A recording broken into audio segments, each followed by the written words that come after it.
Most people spend their entire lives following a roadmap they were told was the only way to reach financial freedom. It is a path we learn from a very young age. Go to school, get a stable job, and save 10% of every paycheck. They tell you to invest that money into index funds and wait for the magic of compound interest to turn you into a millionaire 40 years from now. This is what society calls the safe route. But there is a massive problem with this strategy. It relies entirely on time, and time is the one resource you can never get back. This is what MJ DeMarco calls the slow lane. It is essentially a gamble where you bet your youth for a comfortable old age that might never even happen. Think about the financial gurus you see on television or social media. They tell you to cut out your morning coffee and use coupons to save a few extra dollars every month. But if you look closely at these people, you will notice something strange. Are they actually wealthy because they save money on coffee? Usually the answer is no. They are wealthy because they sold millions of books telling other people how to save pennies. They aren't in the slow lane themselves. They are in the fast lane, and they are selling you a ticket to a bus that moves at a crawl. The Millionaire fast lane is about a total shift in your mindset. It is about moving from being a consumer to becoming a producer. It is about building systems that work for you instead of you working for a paycheck. To truly understand this concept, we have to look at an old story about two brothers in ancient Egypt named Azur and Chuma. They were twins, both strong, healthy, and full of ambition. One day, the pharaoh summoned them to his palace for a massive task. He wanted 2 great pyramids built, one for each brother to complete on their own. The pharaoh promised that whoever finished their pyramid first would be granted incredible wealth and the chance to retire in luxury for the rest of their lives. Both brothers were excited. They were young and had plenty of energy for the task. Azur, the first brother, did not waste a single second. He immediately went to the quarry, found a massive stone, and began dragging it toward the construction site. He was strong and determined. By the end of the first week, he had already placed the first few blocks. People in the city cheered for him. They saw his hard work and his immediate results, and they assumed he was the one who would win. Azur represented the slow lane. He believed that the only way to get results was through manual labor and constant physical struggle. He was trading his physical energy for progress, and at first, it looked like he was winning. Then there was Chuma. While Azur was out in the sun, sweating and pushing heavy stones, Chuma was nowhere to be seen. His plot of land remained empty and dusty. A month passed, then a year. Azur's pyramid was slowly rising, but Chuma had not even moved a single stone. People started to laugh at him. They called him lazy and a dreamer. Even the pharaoh began to wonder if Chuma had simply given up. Azur would often visit his brother and mock him. He told Chuma that if he did not start pulling stones right now, he would be old and gray before the project was finished. But Chuma was not being lazy. He was busy in his workshop, drawing plans and building something strange. Chuma was spending his time engineering a machine. He was creating a system of pulleys and levers that could do the work of 1,000 men. He knew that if he just used his own strength, he would eventually run out of energy. He was sacrificing his immediate progress for a massive future advantage. Before we continue, subscribe to the channel and tell us in the comments where you are watching from. While Azur was breaking his back, Chuma was building a lever. By the 3rd year, the situation began to change. Azur was starting to struggle. The stones needed to go higher and higher, and his muscles simply could not keep up. He was constantly tired, his joints ached, and his progress had slowed to almost nothing. He was working harder than ever, but achieving less. His body was failing him because he relied on a system that had a ceiling. That is when Chuma finally appeared on the site with his machine. It was a massive crane. Within just a few days, Chuma's machine was lifting stones that had taken Azur months to move. In a matter of weeks, Chuma's pyramid shot past his brother's. Chuma finished his pyramid while he was still young and healthy, allowing him to enjoy the reward for decades. Azur, however, spent the rest of his life struggling, eventually dying from exhaustion before his pyramid was ever finished. This story shows us that the secret to wealth is not just hard work. It is about building the right system. The story of Chuma and Azur is not just a fairy tale from ancient times. It is a perfect mirror for how we handle money today. Most of us are walking on one of three distinct roadmaps, even if we do not realize it. The first roadmap is the most dangerous one, and it is called the Sidewalk.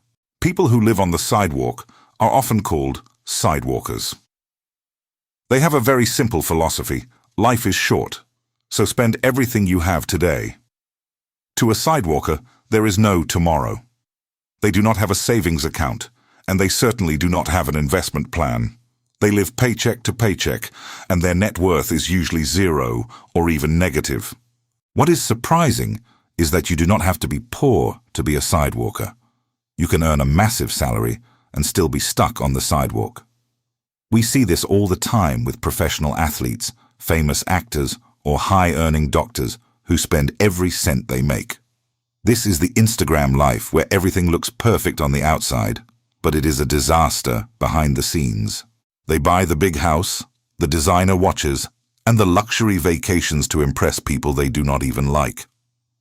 But because they are using debt to fund this lifestyle, they are actually broke. Their wealth is just a costume. The formula for the sidewalk is simple: wealth equals income plus debt. The biggest danger of the sidewalk is the single point of failure. Because these people have no buffer, one small accident can destroy their entire life. If they lose their job, get sick, or if the economy shifts just a little bit, they lose everything. They are essentially gambling with their future every single day. They think they are free because they can buy whatever they want, but they are actually prisoners of their own lifestyle. They are forced to keep working jobs they might hate just to pay off the credit cards and the car loans. They are like Azur, trying to carry a stone that is way too heavy, hoping they do not trip and get crushed. If the sidewalk is the road of the reckless, the slow lane is the road of the responsible. This is the roadmap that most of us were raised to follow. It is the path of the good student who gets a degree, finds a safe corporate job, and puts 10% of their pay into a retirement fund. The promise of the slow lane is wealth at 65. It tells you that if you work hard for 40 years and live a very frugal life, you will eventually be a millionaire when you retire. This sounds like the right thing to do, but when you look at the reality, it feels more like a prison sentence. The author uses the image of a tricycle to describe the slow lane. Think about why a tricycle is slow. It does not matter how hard you pedal or how much energy you put into it. You are limited by the mechanics of the bike. In your life, those mechanics are your salary and your time. Your income is tied to the hours you work. Since there are only 24 hours in a day, your earning potential has a hard ceiling. Even if you are a highly paid lawyer or engineer, you are still trading your life for a paycheck. You are selling 5 days of your week just to get 2 days of freedom on the weekend. This is a bad trade. The slow lane also forces you to rely on things you cannot control. You are betting that the stock market will go up consistently for 40 years. You are betting that your company will keep you employed until you are old. You are betting that inflation will not eat your savings. Most importantly, you are betting that you will still be alive and healthy enough to enjoy your money when you are 65. The slow lane asks you to sacrifice your youth for a maybe in the future. It turns your life into a game of waiting for the weekend and waiting for retirement. This is the true cost of the Slowlane Roadmap. If the sidewalk is a trap and the slow lane is a 40-year prison sentence, there has to be a better way to live. This brings us to the third roadmap, the one Chuma used to build his pyramid while he was still young. This roadmap is called the Fast Lane. The Fast Lane is not about luck, and it is not about hitting the lottery.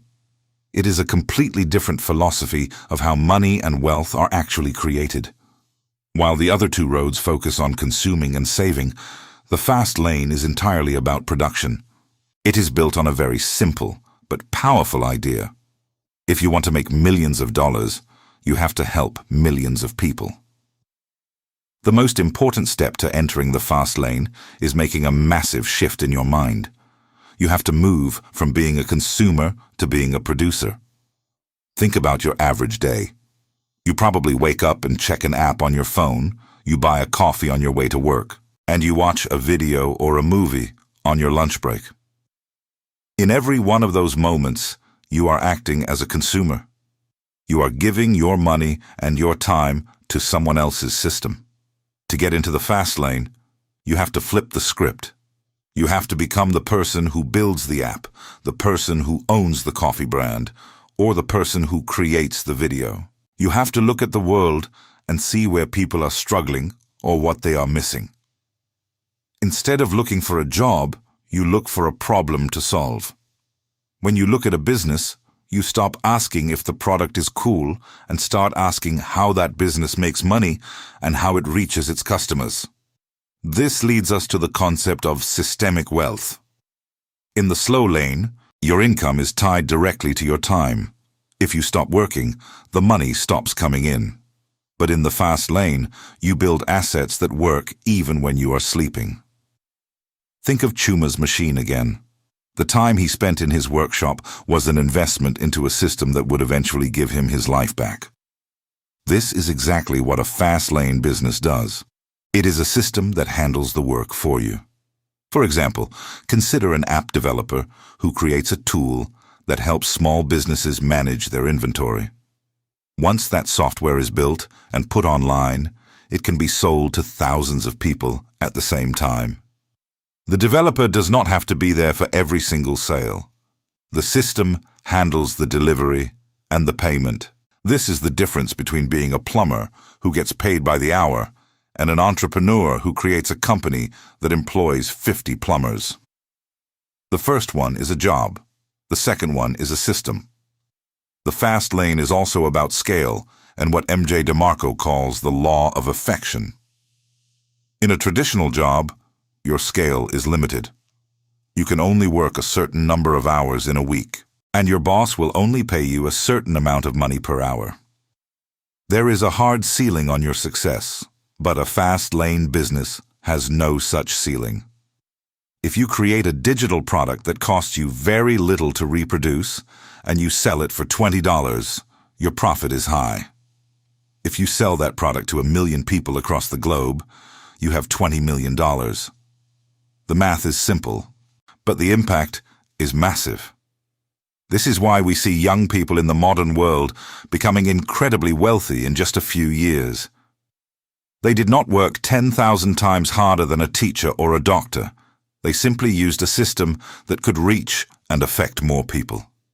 To reach this level, you must focus on building assets. An asset is something that has value and can be sold or used to generate income. A house you live in is not a fast lane asset because it costs you money every month. But a book you write, a software program you code, or a brand you build are all assets. These things have a life of their own. They are the machines of the modern world. When you own the system, you own your time. The fast lane is the only roadmap that offers the possibility of being both rich and young enough to enjoy it. It is about front-loading your work so that you can reap the rewards for the rest of your life. While the slow laner is still pedaling his tricycle, the fast laner has built a jet engine. One of the biggest things that stops people from starting their journey is the fear of competition. You might have a great idea for a product or service, but then you look online and see other companies are already doing it. You tell yourself the market is too crowded or you missed your chance. This is a mental barrier that keeps most people stuck in the slow lane forever. MJ DeMarco points out that being first is rarely the key to success. Think about Google. When they started, the world had search engines like Yahoo and Alta Vista. They weren't first, but they were the best. They focused on a better user experience and a cleaner interface. The same thing happened with native deodorant. People have been selling deodorant for 100 years. It was a saturated market. But the founders realized people wanted a product without harsh chemicals. They didn't worry about thousands of other brands. They just focused on solving a specific problem for a specific group of people. You just have to be better or different in a way that matters to your target customers. Our beliefs about money often come from what we see around us. Most of us grow up thinking you only get rich when you are old, or if you are a famous athlete. This is what DeMarco calls a perception gap. He tells a story about a time when he was a teenager and saw a young man driving a shiny Lamborghini. Instead of thinking the guy was just lucky, he walked up and asked him what he did for a living. The man told him he was an inventor. That one moment changed everything for MJ. It proved to him that you could be young and wealthy without being a celebrity. It showed him that wealth was a result of a specific set of actions, not luck. If you believe wealth is impossible for someone like you, your brain will stop looking for opportunities. You have to flip your negative self-talk. Instead of saying, "I could never afford that," you should start asking, "How can I build a system that pays for that?" When you change your perception, you change what your mind is capable of seeing. Another trap people fall into is focusing on the event instead of the process. We love stories about the big hit. We see news about a guy who made millions on a meme coin or someone who won the lottery, and we think that is how wealth happens. We see the finish line, but we never see miles of running that came before it. This is big hit fallacy. Wealth is not an event. It is a long, often boring and difficult process. When Chuma was building his machine, the townspeople only saw the day he finally finished it and moved the stones with ease. They saw the event of his success. What they didn't see were the years he spent in a dusty workshop, failing at his designs and being laughed at by his brother, Azur. The event is just the result of the process. If you try to skip the process and go straight to the event, you become a prime target for get-rich-quick scams.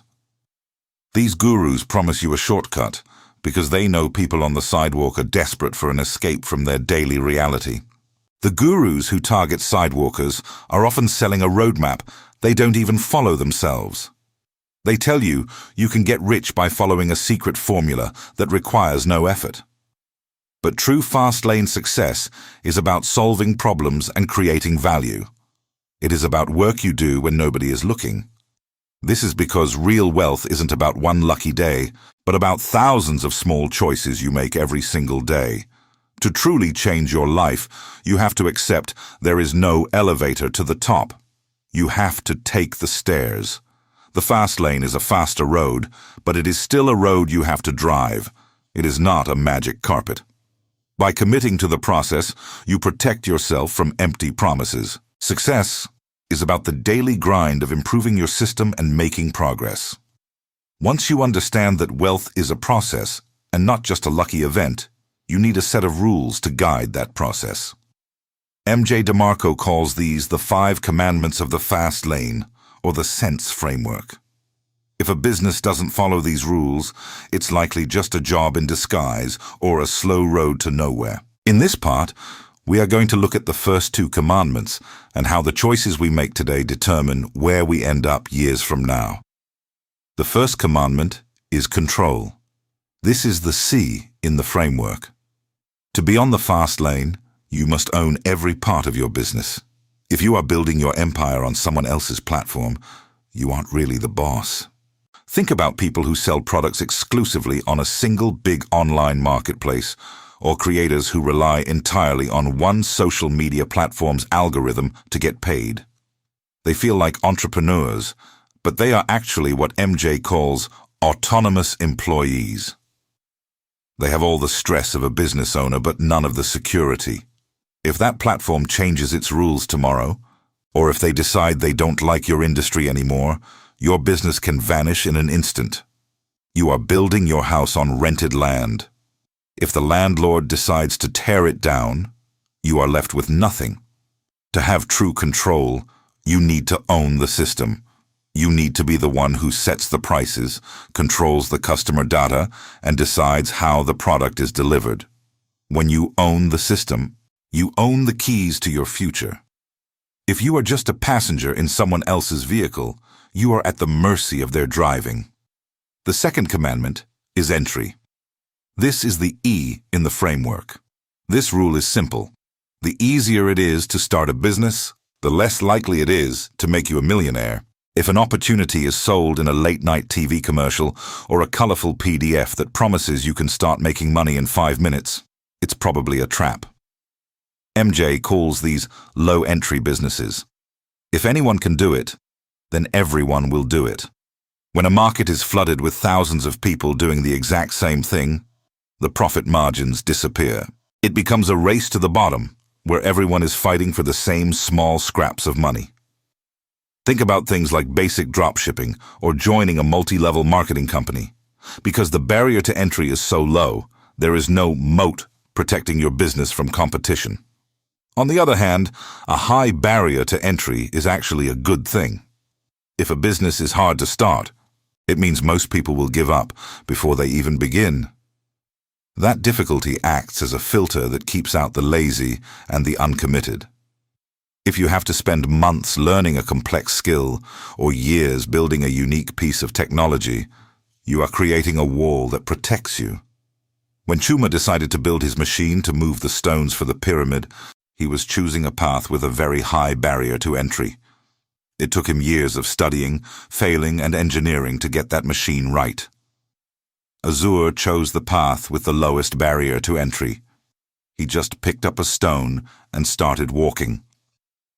Because anyone could do what Azur did, he had no advantage.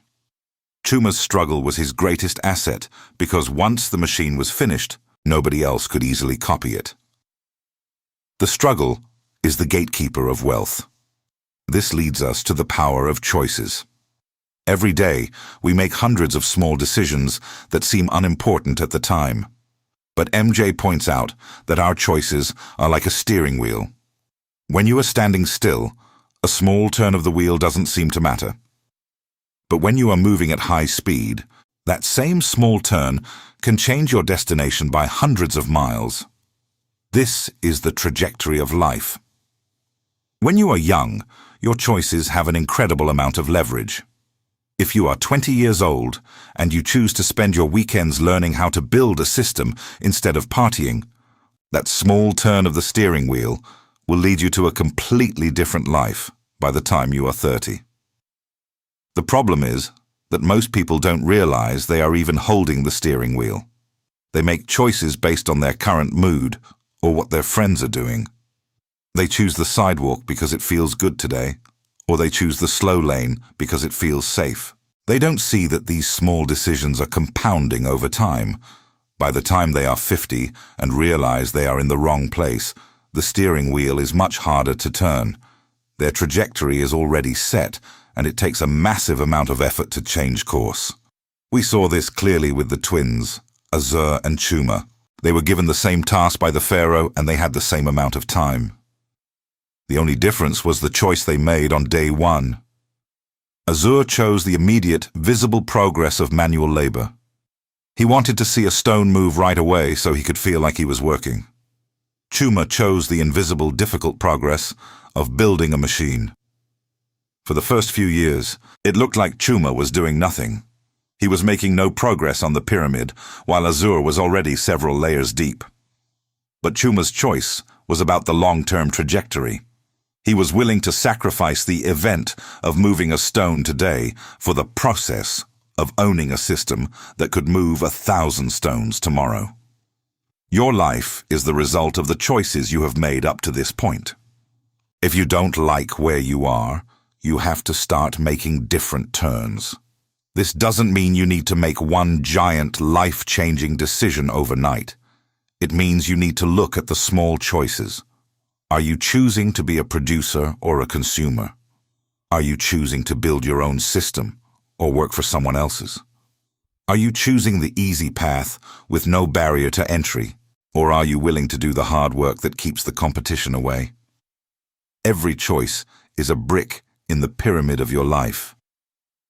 If you want to reach the top, you have to be careful about how you lay each one. The fast lane is not just about money. It is about the discipline to choose the path that leads to freedom, even when the easy road is calling your name. The next part of the sense framework is the letter N, which stands for the commandment of need. This is often the hardest part for people to accept because it challenges the popular idea of following your passion. We are told from a young age that if we just do what we love, the money will naturally follow. But MJ DeMarco points out that the market doesn't care about your soul, your dreams, or your hobbies. The market is a selfish place. It only cares about its own needs and its own problems. If you want to get rich, you have to stop focusing on what you love and start focusing on what other people need. A business built solely on your passion is often just a hobby that pays poorly. However, a business built on solving a real problem for others is a goldmine. People pay for solutions. They pay to have their pain taken away, their lives made easier, or their desires satisfied. When you look at the world, stop asking what you want to do and start asking what is broken or what people are complaining about. Solving a need is the only way to create true value, and value is the only thing the market rewards with wealth. Once you have identified a need, you have to look at the letter S, the commandment of scale. This is what separates a comfortable living from massive wealth. Scale is governed by the law of affection, which says that to earn millions, you must affect millions. Think of it like a math equation. If you have a small business, like a local lawn care service, your scale is limited. You can only mow so many lawns in a day, and you can only travel so far. There is a ceiling on your income because you are limited by physical space and time. This is a classic slow lane business. To get into the fast lane, you need a business that can reach a huge number of people. This is why internet-based businesses are so powerful. An app, a website, or a digital course can be sold to anyone on the planet at any time. There is no limit to how many people can use a piece of software. You aren't just affecting your neighbors, you are affecting the world. In our story of the twins, Azur had no scale. He was limited by his own physical strength. Chuma, by building a machine, created a system that could scale. The machine could do the work of 1,000 men. If you want to be wealthy while you are still young, you have to find a way to move beyond your local neighborhood and impact the masses. The final letter in the sense framework is T, which stands for the commandment of time. This is the ultimate goal of the fast lane entrepreneur. Most people spend their lives trading their time for money. If they do not show up to work, they do not get paid. This is true for the janitor, and it is true for the high-paid surgeon. They are both stuck in a loop where their income is tied to their physical presence. The fast lane is about breaking that loop. You want to build a business that can eventually run without you. MJ DeMarco calls these money trees. These are systems that produce income 24 hours a day, 7 days a week, whether you are working or not. A money tree could be a piece of software, a content channel that earns ad revenue, or a well-oiled business with a management team. If you are the only one who can do the work in your business, you do not own a business. You own a job. You have to design your system so that it can eventually be detached from your personal time. This is what Chuma understood during the construction of the pyramid. While Azur was out in the sun every day, wearing his body down to the bone, Chuma spent his time engineering a machine that would eventually do the work for him. Once the machine was finished, Chuma's time was his own. He could sit back in the shade and watch the stones move into place. He had achieved the ultimate freedom, an income that does not require his physical labor. This is the difference between surviving and truly living. These 5 commandments, control, entry, need, scale, and time, act as a filter for your ideas. If a business idea does not meet these criteria, it is probably not a fast lane opportunity. It might make you some pocket money, but it will not give you the explosive growth and the total freedom that MJ DeMarco talks about. Most people fail because they ignore these rules. They start businesses that they do not control, in markets that are too easy to enter, focusing on their own passions instead of real needs, with no way to scale and no plan to detach their time. They end up exhausted and broke, wondering why their hard work did not pay off. They followed the rules of the world, but they ignored the rules of the fast lane. But when you follow the sense framework, your hard work actually leads somewhere. You are not just spinning your wheels, you are building a machine, just like Chuma did. Every choice you make to stick to these commandments is a turn of the steering wheel that keeps you on the right trajectory. You start to see the world differently. You stop being a consumer who just buys things and start being a producer who sees opportunities everywhere. You realize that the slow lane is a choice, not a destiny. You do not have to wait 40 years to be free. You can choose to build a system that delivers freedom in a much shorter time. It is not easy, and it is not a get-rich-quick scheme. It is a get-rich-right process. It requires discipline, engineering, and a focus on providing massive value to the world. But for those who are willing to put in the work and follow the rules, the fast lane is wide open. The next step is knowing how to take those rules and turn them into real action. You have the map, but now you need to know how to drive the car. Having a map is one thing, but actually driving the car is where most people fail. You can spend years studying the 5 commandments and memorizing every rule of the fast lane. But if you never put your foot on the gas, you are still standing still. This is the final and most important lesson that MJ DeMarco teaches. Execution is the only thing that separates a dreamer from a producer. We live in a world where people are obsessed with ideas. Everyone thinks they have $1 million idea for an app, a product, or a service. They protect these ideas like they are state secrets, fearing that if they share them, someone will steal their fortune. But the truth is that ideas are essentially worthless. An idea is just a thought, and thoughts don't solve problems or provide value until they are acted upon. Think about it this way. A brilliant idea with no execution has a value of 0. A mediocre idea with great execution can build a massive empire. Look at the world around you. Google was not the first search engine. There were many others before it. But the team at Google executed better than anyone else. They built a system that worked more efficiently and solved the user's need more effectively. They didn't win because they had a brand new idea. They won because they executed the process better than the competition. If you want to reach financial freedom, you have to stop worrying about being the first and start worrying about being the best at doing the work. This means handling the boring stuff.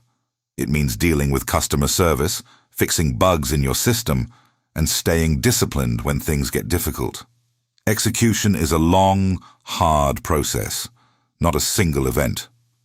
Once the work starts to pay off and the money begins to flow into your life, you face a new challenge: keeping it. This is where financial literacy becomes your best defense. Many people spend their whole lives trying to get rich, but as soon as they see a little bit of success, they fall back into the habits of a sidewalker. They see the big checks coming in and immediately go out to buy the expensive cars, the designer clothes, and the massive houses that they couldn't afford before. They think that because they are making more money, they have finally made it. But MJ DeMarco warns that if you don't change your relationship with money, you will eventually lose everything you worked for. In the fast lane, money is not a tool for showing off. It is a tool for buying your freedom. It is the fuel that keeps your money tree growing. If you spend all your profit on lifestyle upgrades, you are effectively cutting down your tree to build a fancy fence. You have to learn how to manage your wealth so that it serves you, rather than you serving your bills. This doesn't mean you have to live like a monk forever, but it does mean you should wait until your system is so strong that the passive income pays for your luxuries. When your machine is doing the work, you can enjoy the fruits of your labor without ever putting your financial security at risk. As we look back at the journey we have taken, the choice between the three roads becomes very clear. The sidewalk is a road of temporary pleasure that leads to permanent stress. It is a life lived for the moment, where you are always one unlucky break away from total ruin. The slow lane is a road of sacrifice where you trade your youth and your energy for the hope of a comfortable retirement at 65. It is a safer path than the sidewalk, but it is a path that steals your most valuable asset, your time. Then there is the fast lane. This is the path of the producer. It is the path of building systems that serve others and provide massive value to the world. Think about the story of the twins one last time. Azur spent his life moving stones with his own hands. He worked hard every single day, and he was a good man, but he never changed his strategy. He relied on his own strength, and when his strength failed, his progress stopped. He lived a life of constant struggle, and the pyramid he built was small and unfinished. Chuma, however, was willing to be misunderstood. He spent 3 years building a machine while others laughed at him. He focused on the process of engineering a system that could do more than any human ever could. When his machine was finished, he didn't just build a pyramid, he built a legacy. He won his freedom while he was still young enough to enjoy it. The fast lane is not a get-rich-quick scheme. It is a get-rich-right process. It requires you to shift your entire mindset from being a consumer who buys things to a producer who creates them. It asks you to dedicate a few years of your life to building a machine so that you don't have to spend 40 years working for one. This shift is not easy. It will require you to learn new skills, take calculated risks, and ignore the advice of people who are trapped in the slow lane. But the reward is something that most people only dream of. It is the ability to wake up every morning knowing that your time is your own. It is the freedom to live where you want, travel when you want, and spend your days doing what truly matters to you. The road is open, and the map is in your hands. You don't have to follow the crowd into the 9-to-5 grind or the cycle of debt. You can choose to be the engineer of your own life. Start looking for the needs in the world that are waiting to be filled. Stop asking what you want to buy, and start asking what you can build. The 3-year machine build might be the hardest thing you ever do, but it will also be the most rewarding. Leave the sidewalk behind, step off the slow lane treadmill, and start your journey on the fast lane today. Your future self is waiting for you at the finish line, and they are thanking you for having the courage to take the first step. The stones are ready, the machine is waiting to be built, and your freedom is closer than you think. Now go out there and execute.